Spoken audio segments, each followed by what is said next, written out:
बृहन्मुंबई महानगरपालिका शिक्षण विभाग, दुर्गादेवी शर्मा उच्च प्राथमिक मराठी शाळा, एल विभाग।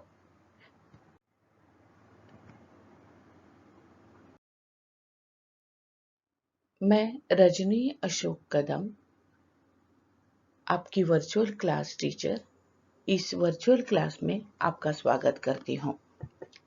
आज हम पढ़ने जा रहे हैं बृहन्मुंबई महानगरपालिका कक्षा 8वीं, विषय हिंदी, सुलभ भारती। आज का विषय है वृत्तांत लेखन और अनुवाद। वृत्तांत लेखन मतलब क्या? वृत्तांत लेखन मतलब किसी बीती हुई बात या घटी हुई घटना का विवरण, मतलब वृत्तांत लेखन। हम किसी घटना का वर्णन करते हैं वृत्तांत लेखन में, या किसी बीती हुई बात या घटना का समाचार देते हैं हम उसमें, या फिर किसी बीती हुई बात या घटी हुई घटना का विवरण, हाल बताना, मतलब वृत्तांत लेखन है। वृत्तांत लेखन एक कला है। यह सब में आ सकती है, जिसमें भाषा का कुशलतापूर्वक प्रयोग करना होता है।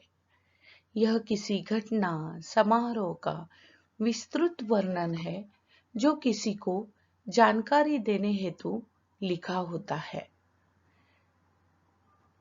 आप वृत्तांत लेखन कर सकते हो। इसके लिए हमें कुछ कुशलतापूर्वक भाषा का प्रयोग करना होता है, और वृत्तांत लेखन जानकारी देने हेतु लिखा होता है। वृत्तांत लेखन करने के लिए ध्यान रखने योग्य बातें। वृत्तांत लेखन घटित घटना का ही वर्णन करना है। अगर हमें किसी घटना का वर्णन करना है तो उसी घटना के बारे में वर्णन करना है, ना कि किसी दूसरी घटना को उसमें लेना है। दूसरा, घटना, काल, स्थल का उल्लेख अपेक्षित है। जैसे कि नेहरू नगर मैदान पर यह घटना घटी, इस समय घटी, और घटना का पूरा नाम होना चाहिए। साथ ही साथ घटना जैसे घटित हुई उसी क्रम से प्रभावी और प्रवाही भाषा में वर्णन हो। घटना का प्रभावी और प्रवाही भाषा में वर्णन होना चाहिए।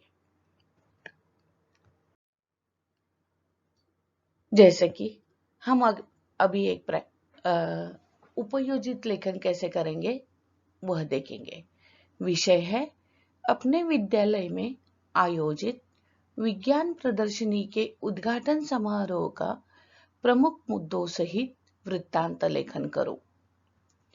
अभी इस घटना का वृत्तांत लेखन करना है। किस घटना का? अपने विद्यालय में आयोजित विज्ञान प्रदर्शनी के उद्घाटन समारोह का विवरण, हाल, समाचार किसी को लिखकर बताना है आपको। कैसे लिखेंगे आप? तो उसके लिए शीर्षक सबसे पहले आना चाहिए। शीर्षक, जिस घटना के बारे में आप बताने वाले हो उसका नाम सबसे प्रथम ऊपर होना चाहिए। उसके बाद किस दिनांक में, किस तारीख में यह घटना घटी, वह तारीख आपको लिखनी चाहिए। किस स्थल पर यह घटना घटी, उस स्थल का नाम आना जरूरी है। घटना का वर्णन करते वक्त क्रमानुसार हो, और सबसे आखिरी समारोह। उचित शब्दों में इस घटना का, इस वृत्तांत लेखन का आपको समारोह करना चाहिए। अभी हमने देखा कि हमारे विद्यालय में विज्ञान प्रदर्शनी का उद्घाटन संपन्न हुआ है, उसके बारे में शीर्षक आया है। मुंबई महानगर पालिका विद्यालय में विज्ञान प्रदर्शनी उद्घाटन संपन्न। फिर उसके बाद तारीख आई है 1 मार्च 2019 मुंबई। उसके बाद स्थल मुंबई महानगर पालिका विद्यालय के प्रांगण में 28 फरवरी 2019 को राष्ट्रीय विज्ञान दिवस पर विज्ञान प्रदर्शनी का उद्घाटन समारोह आयोजित किया गया। हमारे मोहल्ले के डॉक्टर माननीय सोनी साहब जी ने प्रोफेसर सीवी रमन चंद्रशेखर वेंकटरामन की प्रतिमा पर पुष्प अर्पित कर विज्ञान प्रदर्शनी का उद्घाटन किया। सर्वप्रथम स्वागत गीत गाकर उद्घाटन समारोह का आरंभ हुआ। विद्यालय के प्रधानाचार्य आदरणीय प्रधान जी ने अध्यक्ष परिचय दिया। विज्ञान विषय प्रमुख अध्यापक माननीय सरोज जी ने पुष्प देकर सम्मान किया। हमारी विज्ञान विषय अध्यापिका वंदनीय शेडगे जी ने प्रोफेसर सीवी रमन की जीवनी पर जानकारी दी। यहाँ शीर्षक आया है, यहाँ जिस दिन विज्ञान प्रदर्शनी समारोह का उद्घाटन हुआ, जो हम वृत्तांत लेखन दे रहे हैं, उस दिनांक आया है। और यहाँ हमें हमने जिस दिन का विज्ञान प्रदर्शनी का उद्घाटन समारोह किया, वह तारीख आई है। उद्घाटन समारोह कहाँ स्थापित हुआ, इसके बारे में हमने लिखा है और घटना का क्रमानुसार वर्णन किया है। आगे देखते हैं। हमारे विद्यालय के होनहार छात्र कुमार राकेश ने प्रोफेसर सीवी रमन जी के विज्ञान में जो अनमोल कार्य किया है, उस बारे में अधिक जानकारी देकर अपने विचार रखे। डॉक्टर माननीय सोनी साहब जी ने विद्यार्थियों ने अपना आचरण कैसे रखे, इस बारे में मार्गदर्शन किया। विज्ञान का हमारे जीवन में महत्व समझाया। विद्यालय के होनहार छात्रों को अतिथि द्वारा पुरस्कार प्रदान किया गया। अंततः सभी ने विज्ञान प्रदर्शनी का महत्व अधोरेखित किया। इस तरह विज्ञान प्रदर्शनी उद्घाटन समारोह संपन्न हुआ। हमने ध्यान दिया शीर्षक पर, हमने ध्यान दिया दिनांक पर, हमने ध्यान दिया स्थल पर, घटनानुक्रम वर्णन विवरण किया है और समारोह किया है। इस तरह से वृत्तांत लेखन करते वक्त इस तरह से वृत्तांत लेखन करना चाहिए। अभी हम देखेंगे अनुवाद लेखन। अनुवाद लेखन मतलब क्या है? अनुवाद लेखन एक भाषा का आशय दूसरी भाषा में लिखित रूप में व्यक्त करना अनुवाद लेखन कहलाता है। अनुवाद करते समय लिपि लेखन पद्धति में अंतर आ सकता है, परंतु आशय मूल भाव को जैसे कि वैसे रखना पड़ता है। अनुवाद शब्द का होता है, वाक्य का भी होता है और परिच्छेद का भी करना है। हम यहाँ एक उदाहरण देखेंगे। शब्द अनुवाद। ड्रीम्स, इसका अर्थ है सपने। ट्रू यानी सच। वाक्य अनुवाद, उसके सपने सच हुए। उसका अनुवाद है His dreams became true। अनुवादक का मूल भाषा और लक्ष्य भाषा का ज्ञान पूर्ण हो। जी हाँ बच्चों, अनुवादक को मूल भाषा मतलब जिसका हमें अनुवाद करना है और लक्ष्य भाषा मतलब जिस भाषा में अनुवाद करना है, इन दोनों भाषाओं का पूर्ण ज्ञान होना बहुत जरूरी है। अनुवादक शब्द प्रति शब्द अनुवाद से बचे। जी हाँ, शब्द को दूसरा शब्द अनुवाद में डालने से वह अनुवाद यांत्रिक हो जाता है। अनुवादक दैनंदिन के व्यवहार की भाषा का प्रयोग करें। अनुवादक ऐसा शब्द चयन तथा शब्द विन्यास करे कि उचित प्रभाव की निष्पत्ति हो। शब्द चयन इस तरह से होना चाहिए कि मूल भाषा और लक्ष्य भाषा में वही प्रभाव आपको मिल सके। इस तरह से अनुवादक को ये बातें ध्यान रखनी जरूरी है। अभी हम किसी मौलिक मराठी विज्ञापन का हिंदी में अनुवाद करेंगे। आप घर में प्रैक्टिस कर सकते हो शब्द अनुवाद की, वाक्य अनुवाद की और परिच्छेद अनुवाद की। आज हम यहाँ एक उदाहरण देखने जा रहे हैं, मौलिक मराठी विज्ञापन का हिंदी में अनुवाद।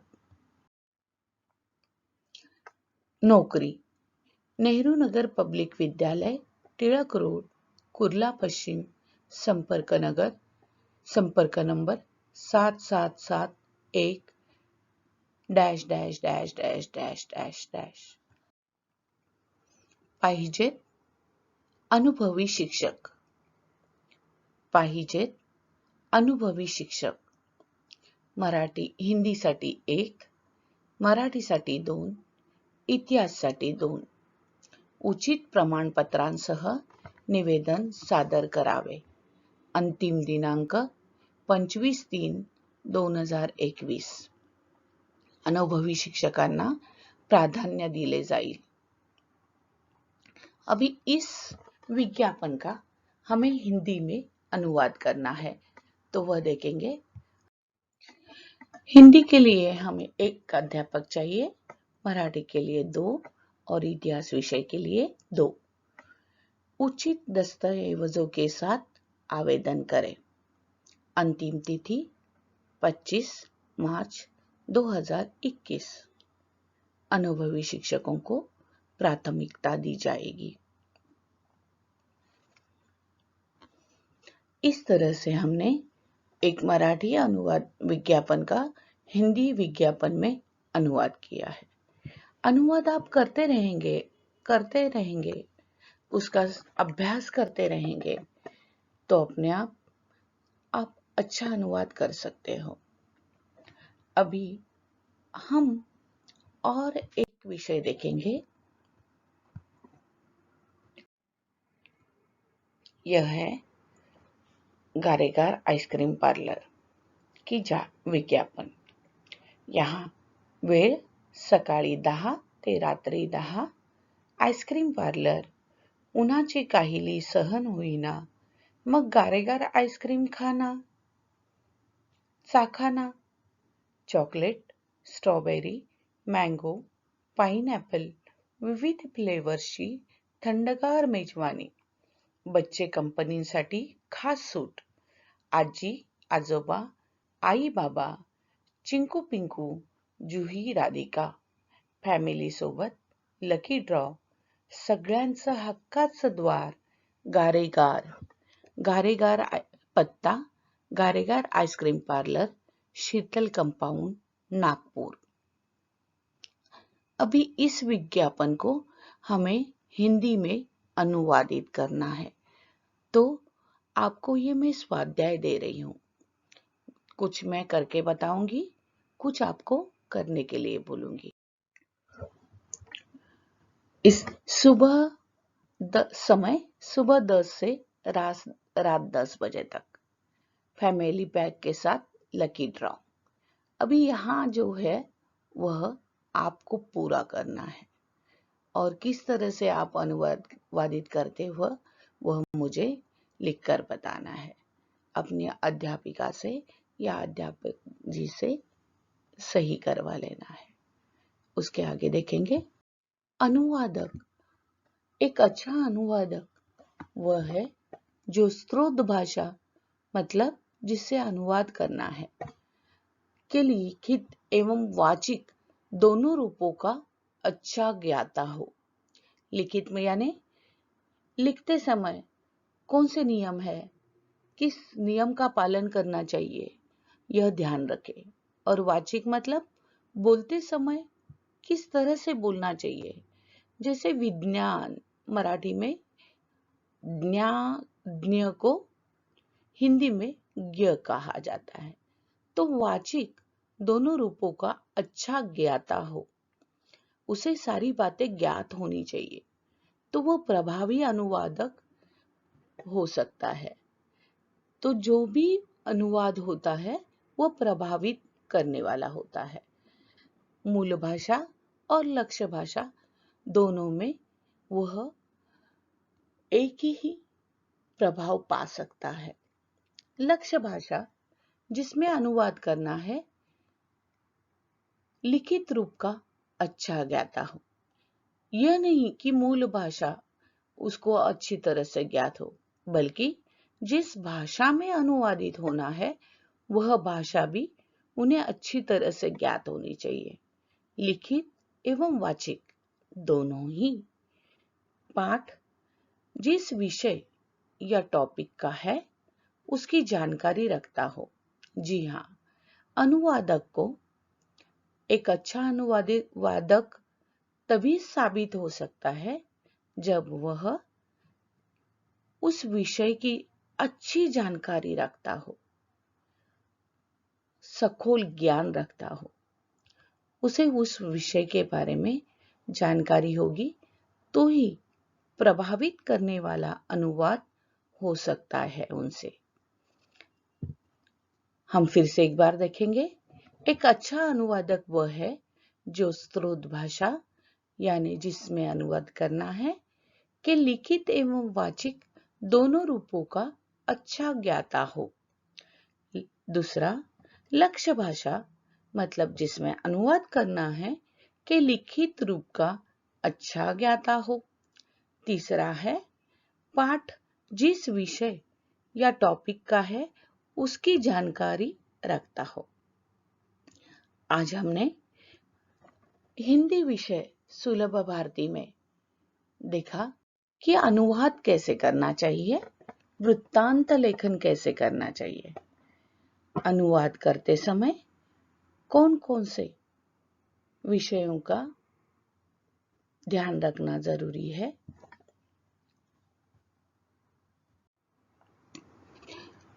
और किस तरह से अच्छा अनुवाद हो सके इसके लिए कौन कौन सी भाषाएं, कौन कौन सी कौशल प्राप्त होना जरूरी है। अनुवाद लेखन भी एक कला है, वह उतना ही रसपूर्ण होना चाहिए जितना मूल भाषा में साहित्य रसपूर्ण है, प्रभावित करने वाला है। तथा वृत्तांत लेखन में हमने देखा कि वृत्तांत लेखन किस तरह का होता है। वृत्तांत लेखन में विवरण या हाल या समाचार बताए जाते हैं। वृत्तांत लेखन लिखते वक्त तारीख, स्थल, घटना का वर्णन करना जरूरी है। वृत्तांत लेखन करते वक्त विवरण क्रमानुसार हो, एक क्रम के बाद दूसरे क्रम के साथ घटना का वर्णन हो। उसी तरह से उसका समारोह भी आपको करना चाहिए। इसी तरह से आप लिखते रहेंगे, वृत्तांत लेखन और अनुवाद लेखन का अभ्यास करते रहेंगे तो ये दोनों कलाएं आपको प्राप्त होगी और आपकी भाषा का विकास हो पाएगा। इसीलिए लिखते रहना चाहिए, पढ़ना चाहिए उसके बारे में बहुत सारी चीजें, और सतत अभ्यास करना चाहिए। अभ्यास करना बहुत ही ज़रूरी है। उसी तरह से मैं रजनी अशोक कदम, आपको यह आज का वीडियो कैसे लगा? अच्छा लगा हो तो बहुत बहुत धन्यवाद। आप बार बार वीडियो देखकर वृत्तांत लेखन कैसे करना चाहिए, इसके अभ्यास जरूर करें तथा यह वीडियो आपको बहुत अच्छा लगा हो तो कृपया सब्सक्राइब कीजिए, बेल आइकन को प्रेस कीजिए और